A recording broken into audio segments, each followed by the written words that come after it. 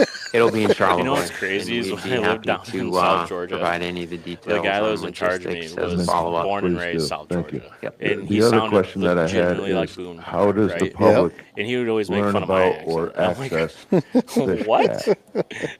I How do literally they have to Google that? What do translate they what do? you say to people that Right. come So here, the like URL fresh is new there. people. I have to My translate what you quick say. recommendation would just be And they go to understand any me. search But box, you. Michigan DNR Fisheries man. Library, and Okay. you'll be able to find the hyperlink Ain't to nobody talking FishCat. about you, man. Thank you.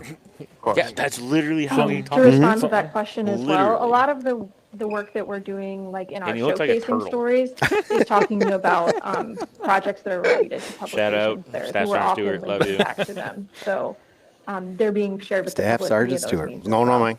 So I No, just no, no. Googled FishCat and Remind me later. I'll tell you a story that he fishcat.org told me came about. up, which is not It's what a good I one. love we're military talking stories. about. I will remind you. It is some Wow, other this isn't really military reference related, to but other I guess fisheries he was in when it information. happened. So Yeah. His first don't wife. just Google FishCat. Yeah. Agreed. Michigan DNR should be included in that search.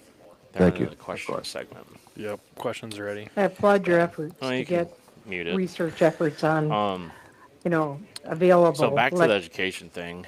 One thing that I always thought was kind of wild and weird is to get like a inline guiding license, which is fairly new in the state of Michigan, or to be a charter captain. It's relatively easy to do so for either of them. It just costs a little bit of money. But there's not like any actual training you have to do except for like the captain's license. To get your six-pack license, like Yeah. you have to do an 8-hour class with, it's by the Coast Guard, isn't it, Skeet? What one? For the six-pack? It's mine was quite a bit more than that. Did you go to a fancy one? I don't know if I went to a fancy one or not. I mean, I got my 100-ton masters with towing endorsement. Okay, I think that's more than a six-pack, isn't it? Yeah, okay. but I think there were guys in there that were Sounds getting cool. getting the 6-pack at the same time, and Okay. it was multiple Well, weeks. okay, Nate, so a six-pack license sounds really cool. I would love a six-pack. But it just means you can carry 6 passengers. I say I like a 6-pack of my body, 6-pack of Busch Light. Yeah. I Well, think a lot of cool those two are 6-pack things. contradicting. So I know people that have both. No, I think now in the state of Michigan, when you do inland waters, you have to have your separate pilot's license yeah, too, right? yeah. Well, no, you can use a captain's license to do that as well. But to do inland, you at a minimum you need your pilot's license. Mm-hmm. But that just costs you $150. There's no test, no nothing. You literally just pay the fee and bam, you have that license and you're automatically you can go out and do guides and everything like that legally, right?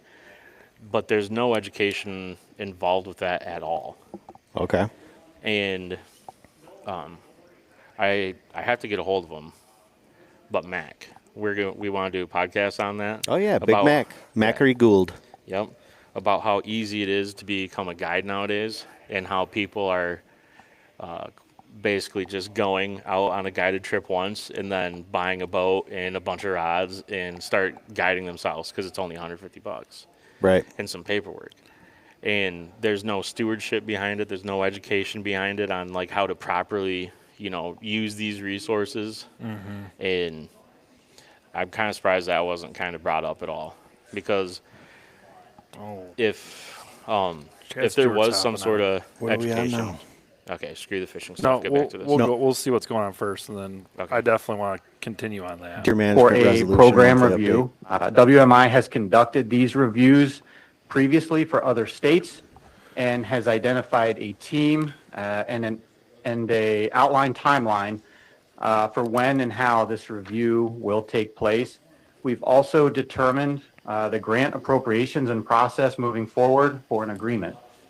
Now, additional work is needed, but we anticipate a formalized agreement to occur sometime in July or August and can report back with more details at that time.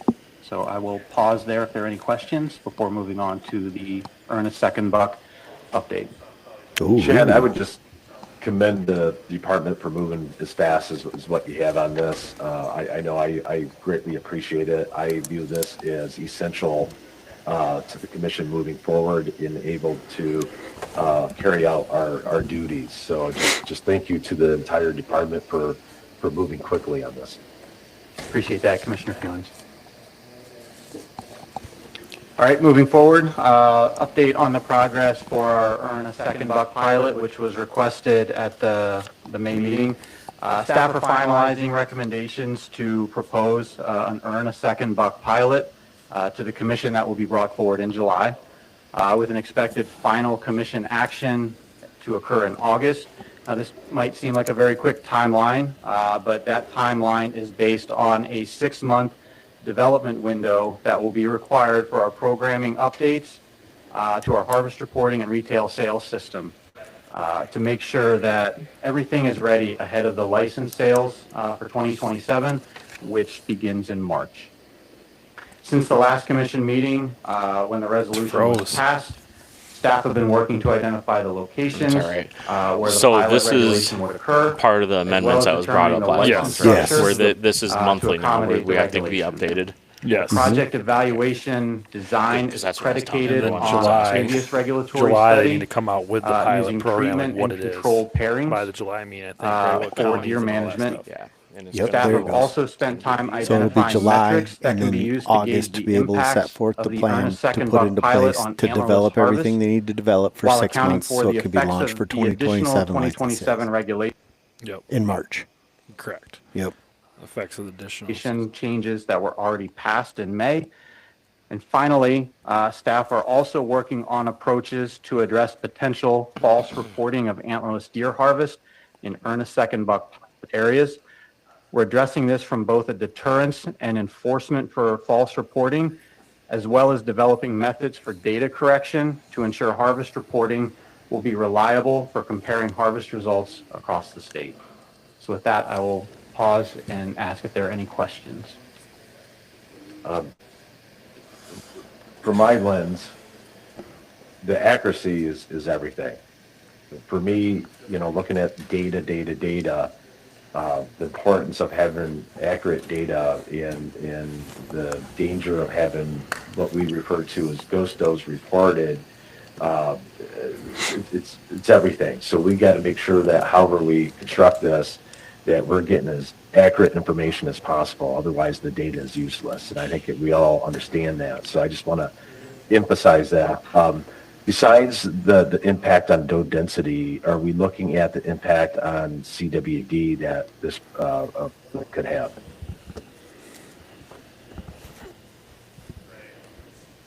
That is one of the many metrics that we'll look at. Obviously, there's going to be some limitations based on where the pilot areas are included. So some counties may not have had chronic wasting disease identified yet. Some might have a small amount previously identified. So a lot will be determined based on some of the surveillance history that we have existing in those counties, the number of positives that we've had, and certainly we'll be focusing on really the harvest change over time. And that obviously has the potential to be put into multiple models that are already established that we can look to evaluate potential forward impacts of that regulation on the disease. The ability to have, I think, in my opinion, 2 data sets, with $1 regulation in lower Michigan, along with this pilot is critical. I think there's a lot to be gained from having these multiple data sets. So I appreciate, once again, the department moving as quick as what you have on this. That role Chad plays is crucial. Commissioner Easter? Just curious what criteria you're using to develop the geographical range of the project best areas, and generally have you included how much of the state's going to be covered to this Earn a Second Buck? Yeah, we're close. Sorry. We're close to finalizing what that looks like. That should be done here in the next day or two. But ultimately, we're looking at multiple paired counties. I believe the resolution primarily stated Zone 3. So we are focusing largely in the southern half of Michigan. Multiple counties. And Mm-hmm. I think they said 3. Is Okay. based off of some of the previous APR evaluations that we had. So we have these paired townships in those previous in that study. We're looking at county level implementation with this current design. So the July meeting where Dr. Rudolph and Dr. Etter, who's our research specialist, will be fairly comprehensive in terms of outlining how those pairings took place, what we're looking at, and what went into that decision-making process. Just from my standpoint, it seems like, and I don't know how big of a project you guys are looking at, but for me, it needs to be substantial, so that you can actually generate some real data from it. And I mean, if it seems like if it's too small, if it's not aggressive enough, that you're going to have limited data that really won't tell you much. And that's really important to see how this is going to work, is that it be a fairly substantial area. And I assume that when you say pairing, you're trying to take like counties, for instance. Correct. Have similar characteristics and compare them against each other. Correct, yeah. Or we're looking at right now a tentative proposal of 5 paired counties. So there would be a treatment applied to 5 counties, which our staff has determined would be sufficient to determine what the impact of that So does 5 regulation would paired look counties like. mean there's going to be 10 total? 5 that have it and 5 that don't? Like there's going to be a gap? Yeah. Well, I guarantee you Kent County is going to be in there. Kent, Ionia, Mount Calm. Oh, Mount Calm is in zone 2. I don't know how many counties we have eligible for that. What's the one down by Detroit that they always have too many does? 5 seems not overly aggressive, but I guess we'll see what. 5 counties is a lot. That's a lot for a pilot study. That's a Sure. lot.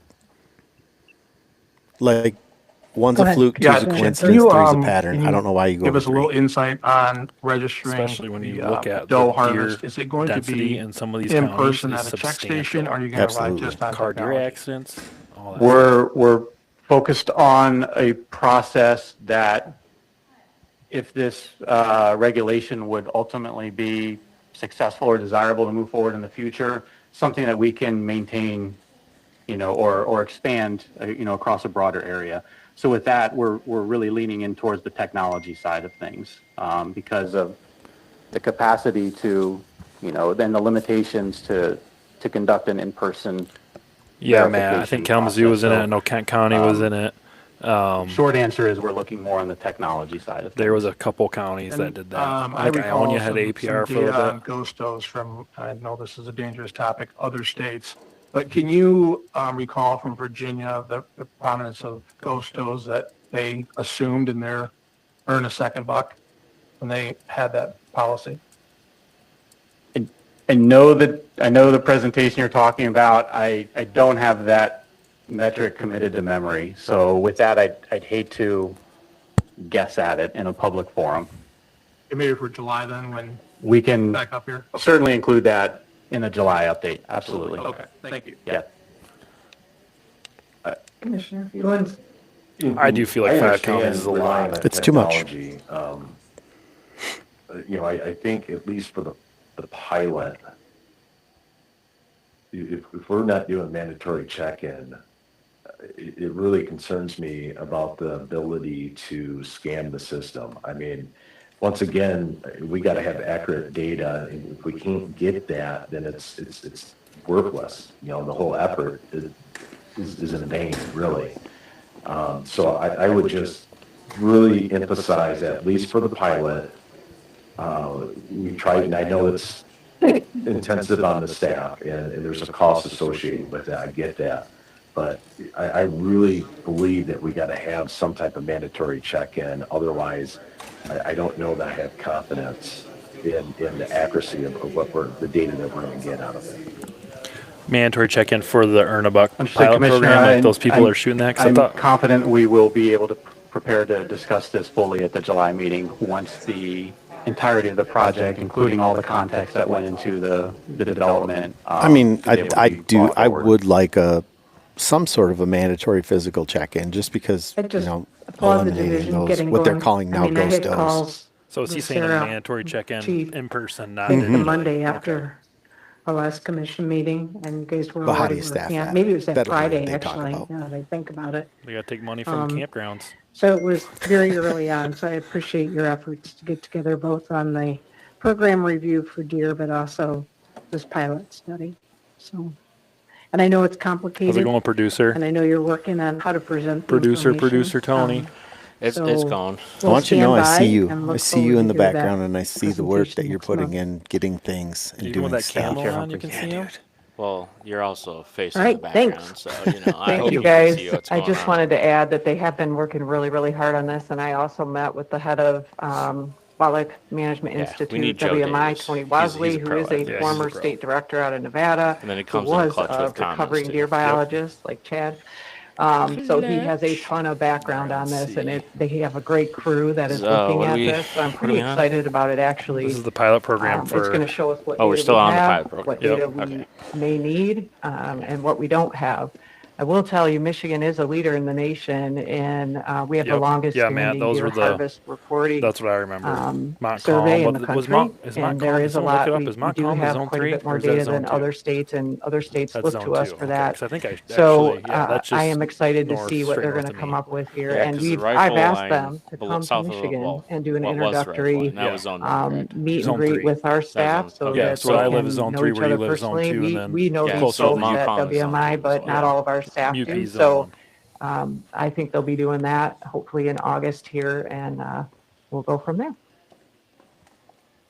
That concludes director's report. That makes the most sense, Matt. Like that they just use those counties because they have data from CWD All there. right, They have there data is from a running APR legislative before. report in our It'd be kinda packet, so I encourage the APR versus commissioners to this review Ernebuck that. thing. From what I There's a remember, lot going on when they had the legislatively APR in in some that arenas area, and not much in they others. did show an So, increase in doe but harvest. I think it's know for important sure we in Kent stay County because that's the county I tuned spent with it. time in. With that, we'll move into public appearances as Brooke is coming up here to go over the So public fill me in. appearance. They approve. That's what they're kind of looking at doing is getting the Ernebuck potentially for 5 counties. 5 counties in Zone 2. Well, and I Zone think 3. that, Zone 3, not Zone 2. So Zone 3 is southern Michigan. yeah, they've been. Southern It's been approved already that that's going to happen. What they're doing now is just providing an update as to what that looks like. They're trying to produce what that looks like. So they're saying they're going to update again in July and then August. In August, it needs to be finalized. Hold on, they're doing a firearm thing. Hunters in southern Michigan Nope. that Oh, an I apology? was called out on Oh, it's going to be the rightfully. Yep. And they were inappropriate comments I made. And they were derogatory in terms of questioning the ability of southern Michigan hunters. That is something that I've thought about, tried to figure out where those comments came from. It was, again, a long day. I had just been released from the hospital from having a stroke. I'd been 12 days in the hospital. And I was physically and mentally drained. But I don't want to sound like the drunk guy who said a bunch of bad things and then they woke up the next day and said, well, that's not really me. So, which is kind of what it sounds like. But I Yeah, will say that's what it that, sounds like. in the nearly 50 years of deer hunting that I've engaged in, I have run into some incidences. These are personal incidences. I had a friend of mine who took a number of incoming shots from a hunter on a neighboring property that were coming through a tree that he had a deer stand in. I've, over the years, with increased pressure and smaller lot sizes in the area where I hunt, there's been some minor conflicts with new hunters in the area about boundary lines and property rights. And I've also had situations in which I was out hunting one time and there was a storm front coming through, and I had it sort of rescued another hunter. I kind of helped him get himself back on the road and out of the woods, or on the road. He wasn't aware of the weather, got himself in trouble. But in more recent years, I've had deer stands that have been put up on my personal property that I've had to remove. And kind of an annual event, I have an area where I go out to, I walk my dog on a city-owned piece of property. It's become a dumping ground for harvested deer. And I find that out because my dog gets them every year. And that same piece of property, this is a property that hunting's not allowed on, it's city-owned. And I've actually found a deer blind hidden back in there. So I've had personal experiences, but the mistake I made was I conflated those personal experiences with deer hunters on a large, grand scale, and that was unwarranted. And I'm embarrassed by it, and I apologize for those statements. I appreciate that. Thank you. Yeah. Okay. Thank you. I Right, can right, like, appreciate it, but I do feel like there is a lot of underlying bullshit in there. So it's Good a morning, backhanded everyone. apology, For those of a you little that bit. signed up before the end of the day last little bit. Friday, you Like, have I 5 minutes to appreciate give it. your I comments do. today. He justified For those it, of you that did not but he sign still up and would like to apologized. provide I don't- comment today, I don't you know. can fill I don't out a think card it's in the back. justifiable at all. We'll give you 3 minutes to Yeah, I mean, what he did Yep. is what a lot of people do in general. For sure. With hunting, with fishing, with hobbies. Yeah. They let the couple bad people ruin the entire thing. And the guy that talked to us earlier, he let his one example of people in Cadillac that don't hunt no more, he blanketed that across everyone else. Sorry. Ooh, I got a podcast upcoming with this lady. Yeah. All right, sorry. The trajectory of decision, Marcy Terwilliger. The trajectory of decisions governing the fate of our wild ones is rocketing closer to a total abandonment of any regard for them as sentient, cognizant partners in existence with us on this life journey. I acknowledge that some people choose to kill their own food, but it's a far reach from your average venison seeker to the serial killing we're seeing by some against virtually all our wild ones. That's not hyperbole. As one trapping proponent recently referred to the gratuitous, violent taking of wild lives, pay to play. There has Some to good be a adjectives. better way to Fantastic. fund than ending the lives that make the wild wonderful. I've spoken before of the urgent need for greater awareness of the escalating threats to our wild ones, on top of those created by our dated policy structure.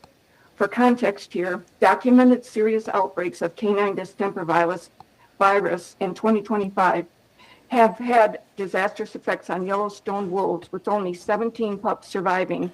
That's the lowest since the 1990s, plummeting overall wolf numbers across the park to a 20-year low, with pup survival rates dropping to just 37%. Worse, it wasn't contained within Yellowstone. Wolf researchers went afield to test a sampling from the Northwest regions, expecting, based on historical patterns, to find around a 28% distemper positive rate. But the actual number was more than double that. Closer to home, we had the 1980s canine parvovirus striking Isle Royale's wolf population. It was introduced by a tourist dog, and it wiped out most of resident wolves, dropping their presence from 50 to just Island 14. Royals, is that Michigan or The Canada? resulting imbalance let moose Island Royale, heavily damage it's the island's vegetation. Michigan? Further It is calamity Michigan, ensued as those 14 surviving wolves created a severely inbred population which couldn't naturally recover for Because you weren't over shooting a them. If decade. you shot them, they wouldn't My be as much point is, inbreeding. we don't know what the next catastrophe may be nor when, but we're not totally ignorant on the possibility or probability either. Well, some of us aren't. In April, our federal government issued a memorandum of understanding between the U.S. Department of the Interior, Bureau of Land Management, and USDA, paving the way to reactivate use of deadly and indiscriminate, as all traps, M44 cyanide bombs across our public lands. Just look up the stats on M44 non-target cyanide deaths. bombs? It's outrageous and Skeeter, you on sickening. that? I'm on it. Okay. On May 1st, the U.S. House introduced legislation to put it all in motion. 20 days later, Michigan House Republicans introduced House Bill 6008 to replicate Wisconsin's 2012 debacle of open season on wolves, in conjunction with bills to sever the upper from the lower peninsula for so-called management purposes. We see what's going on here. I dealt with this same toxicity in the 2000s when I would speak for our wolves in the Wolf Advisory Council meetings in the UP. How dare I have a say in what happens to wild ones in my own state? It stunk then and it reeks now. Public trust doctrine states that the natural resources of the state are held in trust for all citizens of the state. This faction's ongoing debasement of ethical stewardship isn't new.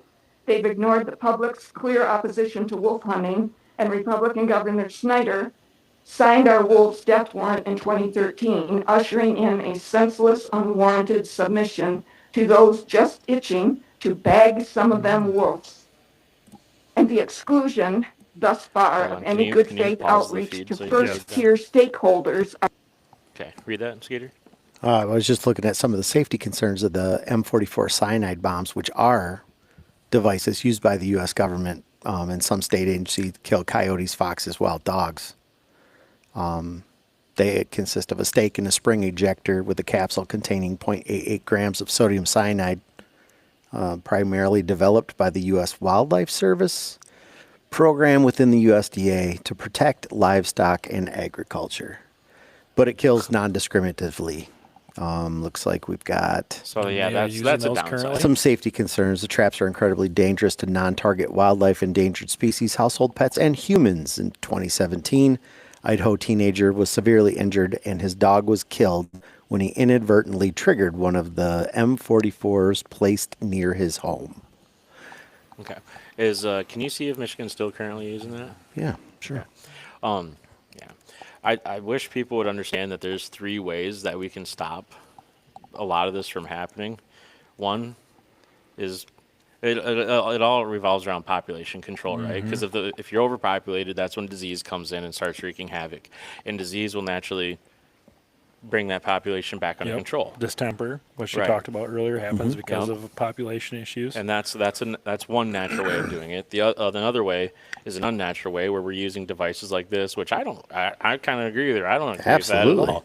It's non-discriminate. It kills all, including humans. Not cool. I don't like that. Yeah. That's a second way of doing it. And me personally, the best way of doing it for herd control is hunting. Let me call a wolf, bro. Hunting, I mean, you can trap like conventional trap. I mean, you put a value on it, and guys go out there and they have traps specifically set up for ways. Skeeter demonstrated in a video. It doesn't break your fingers. It won't break the leg. You can control what animal you take with that way. Correct. So here's the good thing. M44s are not used, licensed, or permitted in the state of Michigan. Okay, cool. So everything that she just brought up was null and void. More out west.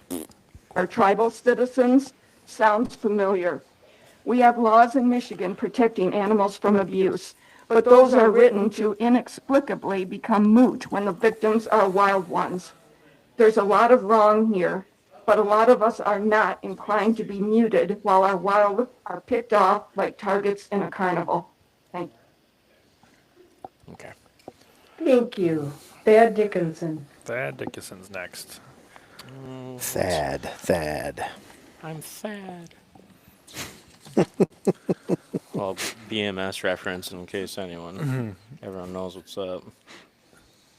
Oh, he didn't put what he's going to talk about. Killing contests. What is it? It's Brad Dickett? No, Thad. Thad or Brad? You got to go back. Page one. It is on page 1? Yeah. Right at the bottom. Killing contest. Killing contest. I'm in. I think he's going to disagree with you. Deputy Director, Chair Humphreys, Commissioners, my name is Thad Dickinson.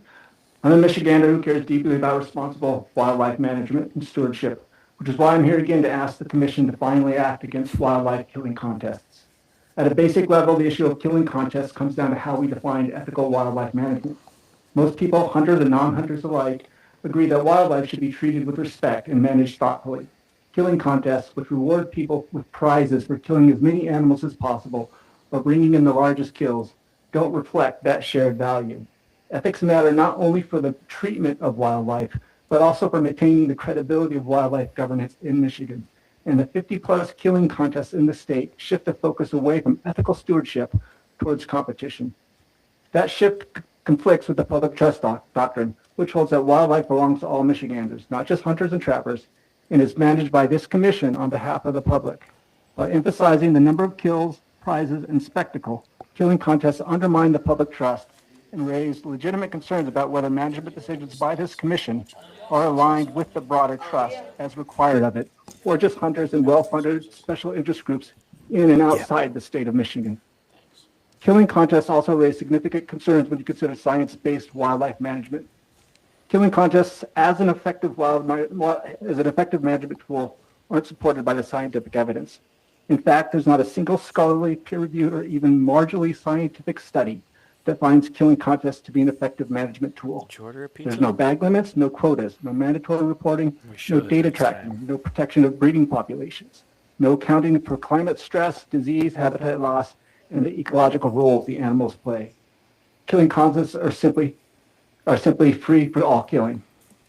Decades of peer-reviewed published research has repeatedly found that During the indiscriminate season, killing, for the right especially bag species like limits, coyotes, which are guys the are already primary doing it, they victims just do it of all killing together contests, instead of does spread not out. reliably reduce They build a populations. community around Instead, it. the type of science that this commission is But also, obligated he by brought law up to disease, follow so he'd much has rather have repeatedly these found that animals indiscriminate because the killing contest increases is a way reproduction to and disrupts natural science. the contest is a way to, also control herd density, right?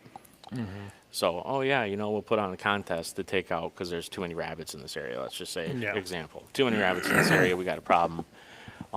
Let's do a contest. So hunters go in there and they ethically kill these animals just as they would any other way. But this guy's saying, oh, well, disease. So he'd much rather just see the animals suffer and die, even though it's a natural way, but it's still ethical. It's not but natural because humans are on the landscape. Well, I think we all know that Predator management. when you're starving something, you're actually going to eliminate more than what needs to be eliminated from the landscape because they all suffer. Yep. It's 63 to 68 million dollars are generated from license sales. Okay. So is that a majority of the Revenue? revenue? No, camping is Camping. the generates No, the that was majority. just for parks. That was just for parks. That wasn't overall. Yeah, but I'm looking at like in general how much is generated from. That says that is we decided that That was just for that part, though. Okay. If you go back a little farther, they had it broke down to licenses and all that stuff. Maybe it was that one. That's just the Parks and Recs division. And then they had another one. But regardless, the hunting licenses and the permits and the tags and stuff, that's one of the biggest revenue for the natural resources, correct? It's huge. Yeah. How many hunting licenses and tags do you think that guy's purchased over the time? Correct. And I'm sure he's went camping once a year. And he paid his $20 for the night at a state campground. Even though it probably wasn't a state campground, it's probably a privately owned one that had a pool and a mini golf course. About wildlife must be informed by sound But I don't know, I shouldn't say that. I don't know the guy. You don't know. You're doing ecological You better purpose. stop. Yeah, I Killing better stop contests are not I would grounded in enjoy sitting in the scientific woods and getting like one of those sound Instead, they're baths. driven by like with the- competition, monetary incentives, and tradition. Oh, I'd bust Them so at hard. odds with the framework Michigan voters chose to guide wildlife. like, what do you mean I'm supposed to wear a The towel? North American model of wildlife conservation also stands in opposition to killing contests.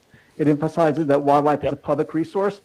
Management should be science-based. We're live. Hunting should We're be live. conducted We're ethically broadcasting under right the principle of now. fair chase. Responsible hunting, as I've heard explained countless times in this forum. We're basically just without a skill, color golf respect, and commentary purpose. while Killing we're contests, on the other watching hand, it. promote a mindset that's focused that's on it. volume Yep. and reward. They're Not as good antithetical looking, to the though. North Not as American good model of looking. wildlife Smaller conservation foreheads. and Bigger inconsistent with beards. the long-standing ethical standards it promotes. That's a Similarly, the tagline. Boone and Crockett Club, one of the oldest Smaller most foreheads, respected conservation bigger beards. organizations in North America, has publicly opposed killing contests. Its position don't die. reflects a deep-rooted conservation not to ethic laugh too much. and reinforces the fact that opposing killing contests is not about opposing hunting, but about upholding ethical and conservation-minded hunting practices. Ethical regulated hunting plays an important That role wasn't in ethical conservation. when you go The kill killing the deer contests are in neither season ethical with a meth nor intake. regulated. These all come They together misrepresent the type of hunting that I want to believe most Michigan hunters practice. They undermine public support and they weaken trust in the systems and bodies that manage wildlife, including this commission. So in light of what you heard from the Wildlife Council about regulated hunting and credibility, I'm asking this commission to finally take this issue seriously, to demonstrate a clear commitment to ethical stewardship. Did he just say science-based National Squirrel management, and Appreciation public Day? trust by acting against the Whoa, support look that is up. unequivocally Wait. incompatible with ethics, science, and Michigan's public values. Thank you. It just He came did through. or she did? I'd like to, I don't know. It came through on the address captions. No, some of she these talks concerns. about. She talks about. This is a topic that's come up a couple different times, Always and talking. it made me curious about it. and Thad had addressed 4104. And after deer regulations, I kind of had a chance to look into it. So I did take a look into it because I was curious to learn more and educate myself. What I had found out in also contacted the Attorney General's office for additional clarification is that bounties that the state, the government itself would not participate in a bounty system. It's not private organizations. So I just want to make that distinction. And I'm not making a judgment on the ethics of it. That dude's solid. It's something that's come up repeatedly, and I just want to say that I took the time to look into it because I was curious and wanted to learn more, and that's what I had found out. And I just applaud your willingness to do the research and also to respond. Correspondence we had. Would that be? Here we go. Fast. Well, we're behind a couple minutes, but we'll be fine. That's where she's going to say National Squirrel Appreciation Day. Yep, she always gets up and talks about. Here it is. Small game. Oh, she's the one that always brings packets. Yep. Dang it. We should have got a packet from her, Skeeter. Yeah, we'll have to remember. What's her name? What's her name? B. B. Like on the Golden Girls? Yep. What's the Golden Girls? Good morning, everyone. My name is B. Friedlander, and I represent Attorneys for Animals. That's the attorney. Chair Humphreys, Commissioners, Deputy Director Lott, and Assistant Attorney General Gamble. I'm going to start today with a reading of excerpts from your policies. The introduction says, quote, Natural Resources Commission shall be responsible for Department of Natural Resources policy, which influences department priorities, methods of operations, or the manner in which programs relate to the citizens of the state of Michigan. All program units of a department affected by a proposed policy shall participate in the formulation of the policy. The second one is NRC Policy 4103. Oh, I should be doing that And too. although when you look it up, it says archives, as far as I can tell, it's still in effect. Quote, the control of live wild animals causing nuisance, depredation, or damage shall be accomplished with the welfare of the animal uppermost in mind, as well as the appropriate legal provisions, safety considerations, and public interest. And then it goes on. So she's saying she's not against it? As We're long as it's done bringing appropriately. these two policies to your attention. Ask that you review them carefully. She does and not like challenge the you fact to that live up to them. From what I remember, she does not like the fact that you can shoot certain critters all year, no bag limits, like a free for all. So like I think it's like red squirrel, woodchucks. She used like nuisance critters like that. They don't have like a season or a bag limit. That's what I remember. She's been on like all of these. I've heard her talk, and I think one of the time I remember that's her from big issue is the non-season no limit. Correct, for like pigeons and like that kind of stuff. Well, pigeons are invasive. Yep, I know about that. Have you ever eaten a pigeon? Oh, here we go. No, but I heard the Clients swab is what you want. with commission So authority. Flightless. See, it's This talking about the change is damage being and stuff. brought outside the regular regulation process and cycle in order to correct authority compliance, end quote. Ground squirrels and red squirrels are among the animals impacted. They now can be hunted and trapped during the newly created management season, building on the earlier categorizations of them as nuisances. There's a different way to look at these animals.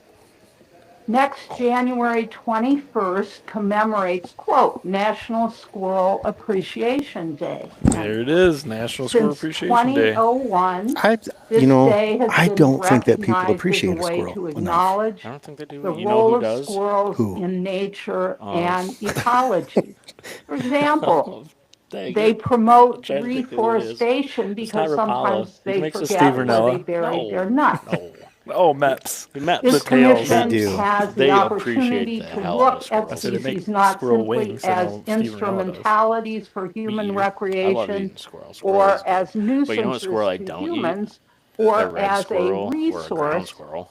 but as a Is a ground species squirrel a with value chipmunk? as Yes. individuals and But part not a of the chipmunk? ecosystem. There's like two No, different I types there's of have a actually little a bit ground of squirrel. time left, and I'd Like, like They to look very say similar to a two chipmunk, things. but They they do, have but like they're a smaller longer. tail. They're longer. A smaller Cool. tail. Yeah. Yeah.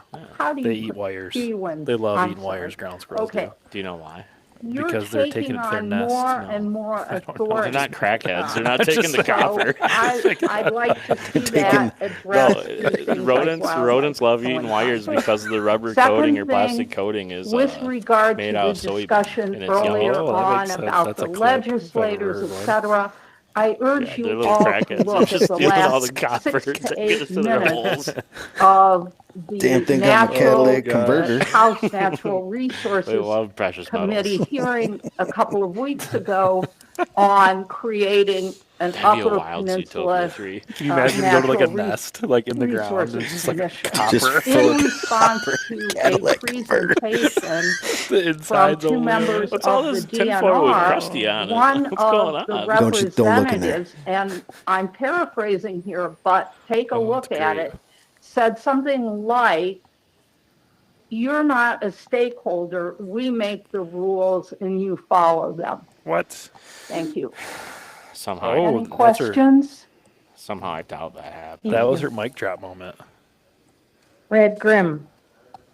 That was her drop. Drop in the bag. This is Thorman, right? Or no, this is the guy that we This had a is- conversation with. Thank you, commissioners. You guys B, passed your last Do you have one of meeting. your packets that you handed out? Resolution on deer I meant to hunting. get one beforehand. Can I get one You of those? talked about opening up the rifle zone. Okay, And thank thank you you. made comments yourself about the rifle zone. Thanks, Marcy. Some of the comments are not wrong. In southern Michigan, where we live, we have 3, 4, 5 acre Turn this guy up. parcels. This is the You guy put a that guy with a has 30-aught Angry 6 guy. that'll shoot 2.8 miles. You trust that? Can you shoot long range? 2.8 miles. Has anybody on Perfect this commission conditions. shoot long range? It's Has zero anybody in this chance of room it happening shot on long a, range? on a deer. on a flat plane. Yeah. How many guys actually in And you this have room to can hold shoot it at 500 a yards? 60-degree angle. Ain't very many, is there? But you're gonna put guys down here in zone 3 with high-powered rifles High-powered. and not think about what you're doing? I'm glad he's You got put the a aggressive 16-year-old nature like kid he did when he to see a came up to buck us halfway still. across the field with an odd 6. Oh, you Don't were think just he's an not gonna take a appetizer. chance at shooting. Yeah. You were just an appetizer. You're putting a lot of lies on line when you did that. He's I'm sorry to passionate. say, We'll give him that. John, Yep. you were wrong. I have a picture right here. That's my blind. That went through my chair. That's over 300 yards off the line. Saw that picture. If I'd have been in it, I'd have been dead. How does he You need to know rethink that your policy that's when on it zone happened, 3. though? And as far as the deer goes, please, I'm begging this commission, It doesn't matter what Go gun they to have in another it, buck. though. Like, don't take away guys' opportunities with 2 bucks. There's a group of this state that want big bucks only. Yeah, because what with That's not what Michigan's about. We're about tradition. In the 80s, we had 4 bucks. You're going to traditionally kill We used to have 4 bucks. the herd. more bucks than does. 600,000 That's hunters. healthy. And less deer than we have now. Now you want to reduce us? You want to cut back what we shoot? What we harvest in this No, state? shoot does. That's wrong. Replace buck kills with You doe want money? kills. The DNR wants money? Why is it so hard to I'll tell you right now. understand? we've been Because he's calling our got a congressmen, platform our and he doesn't senators, want to. He doesn't want and to we're gonna listen. put He just pressure. wants to Because work the DNR on is it. not thinking about it. You want to Grandstand. raise our rates, raise our licenses, raise our fees, Raise your and then hand. you want to cut back on what we have. Get off the cross. What We we need do. the wood. Go to other policies, earn a buck. I'm all for it. That sounds like a great policy. well, they're trying to. But do it implement for the that. whole state. Don't just say, hey, we're going to try this right now. That's not going to work. Because it sounds Go great back to because it taking makes you 2 feel bucks, good about slaving your buck Earn tag. a buck, Because they love. take that dough. Yeah, and when he See how the harvest goes. when he was here first in the beginning, We've had when he was antler talking point about it, restrictions in with our I feel second like he license was saying for stuff how many years? to avoid you saying, "Well, it's a mulligan." Don't take tag. away your deer hunting. Right. Yep. I think about what really you're doing feel when you like guys he talk was about your rifle. careful with his wording Please. to avoid going, "Oh, If you somebody mean your gets mulligan killed, tag?" Yeah.